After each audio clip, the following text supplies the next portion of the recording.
I'm Amy Goodman. Vice President Kamala Harris and former President Donald Trump are both headed to Pittsburgh, Pennsylvania today on the final day of campaigning before Tuesday's election. Harris is scheduled to hold 3 other events in Pennsylvania, in Scranton and Allentown and Philadelphia. Trump is also heading to Raleigh, North Carolina, Reading, Pennsylvania, and Grand Rapids, Michigan tonight. More than 78 million voters have already cast their ballots in the 2024 election. For months, pollsters have predicted the presidential race will come down to 7 states: Pennsylvania, Michigan, Wisconsin, North Carolina, Arizona, Nevada, and Georgia. But over the weekend, the most prominent pollster in Iowa, Ann Selzer, released the Des Moines Register poll, which showed Harris has taken a shocking 3-point lead in Iowa, which Trump easily won in 2016 and 2020. The poll showed women voters have shifted heavily toward Harris in Iowa, where a 6-week abortion ban took effect in July. For more, we go to the battleground state of Pennsylvania. We're joined by Neil Makhija, who serves as Montgomery County Commissioner and chair of the Board of Elections in the county, the most populous suburb of Philadelphia. Also with us in Potomac, Maryland, is Larry Noble, the former general counsel of the Federal Election Commission, now adjunct professor at American University, Washington College of Law. We welcome you both to Democracy Now! Neil Makhija, that was a fascinating video essay you did of your life and the elections in the battleground state of Pennsylvania. It seems, especially as this Des Moines Register poll has come out, which predicted Trump's victory in Iowa in 2016 and 2020. But now, clearly, it has so shocked even the Trump campaign. He has doubled down on allegations of fraud around the country, and particularly focusing on Pennsylvania, where he and Kamala Harris will be today. Talk more about why you think the elections are safer than they've ever been, yet the allegations of fraud are greater than ever. So thank you so much for having me on for this topic. And, you know, when I took office earlier this year, I had thought that we would have seen some of the disinformation die down after 2020, given that the former president took these claims to court in 60 cases, as the video describes, and lost because there was never any evidence of widespread fraud.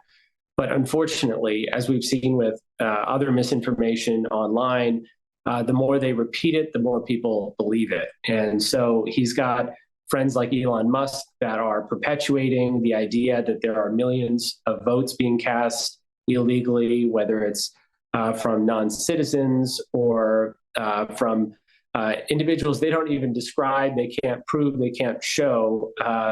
They're perpetuating this idea that our system is not secure. And what I've done and tried to do throughout my tenure this year is make sure that in our communities and more broadly, we're giving people the facts step by step on all the safeguards that exist here in Pennsylvania and across the country. And as you say, they are more secure than ever because our system has been challenged and questioned to such a degree that we've reviewed every step of the process and done everything we can to make sure that the process has integrity. And when you have it being run by 2,800 poll workers, as we do here in Montgomery County, you have people from all political parties, friends and neighbors, simply helping each other vote and exercise their fundamental rights. So when Trump casts doubt on that, he's really casting doubt on ordinary people. Explain why Pennsylvania is so crucial to the election of President of the United States, Neil.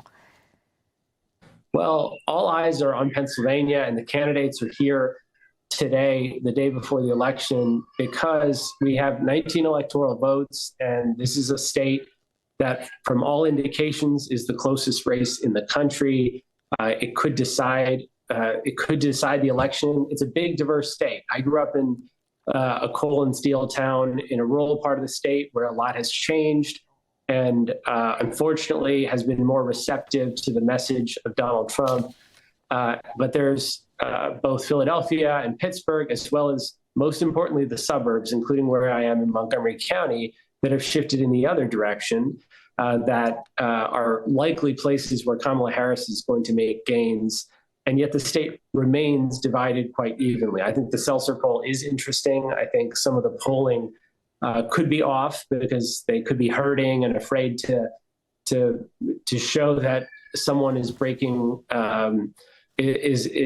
breaking into an advantage. But what we're seeing right now in Montgomery County is that people are voting at historic rates. And what we don't know is, are there crossover votes happening? We know more Republicans are voting by mail than in 2020 and fewer Democrats. A lot of that is by nature of us getting past the pandemic and people feeling okay walking into their polling place. But we've had about 160,000 people vote already, and we expect 3 to 4 times that in person. So we're looking for historic turnout here in the suburbs. Can you explain how the motor election vans work? Yes. So look, when I took office, we wanted to do everything possible to make it easier for people to vote. And one of those things was expanding satellite locations where you can request a mail-in ballot and submit it on the spot. And we decided to create a mobile satellite office, basically a voter van. It's kind of like an ice cream truck where you can submit your ballot. We can register to vote, request it, and submit it all on the spot. And the idea there was to change the story. Right now, people are fearful. They are concerned about the integrity of the election. But in the process of getting out there and educating people, I'm trying to let them know that our exercising our right to vote is something to be celebrated. And so we show up in Montgomery County with our voter van. It's the first of its kind in Pennsylvania. We go to senior centers and college campuses, and we simply make it easy for people to vote on the spot. And of course, the Republicans and their lawyers sued me immediately when we set this up. But thankfully, it continues to roll. We stopped on college campus at Bryn Mawr College here in Montgomery County. I remember being asked by someone on the right, why did you stop at a women's college? I said, well, because women have the right to vote.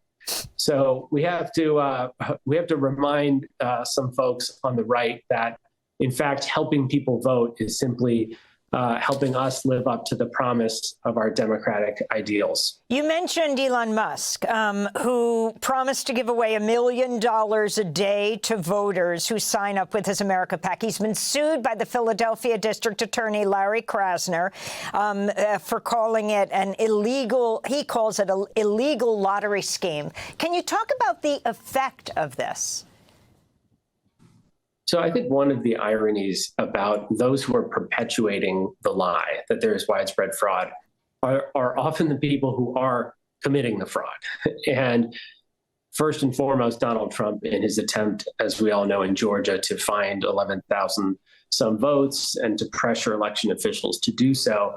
But now Elon Musk, who's being told by the Department of Justice that his scheme may violate the law and that they're investigating him. And he's also been sued by the District Attorney of Philadelphia for operating an illegal lottery. And fundamentally, it's very clear that they will say and do anything. And it's concerning because if they lose, it's going to really be a question of what their supporters do after the fact. And that's the biggest concern for me right now is if we know on election night, if, say, the Seltzer poll's accurate and Kamala Harris does very well, are any of their supporters going to believe the results, going to trust the results despite the integrity of the process?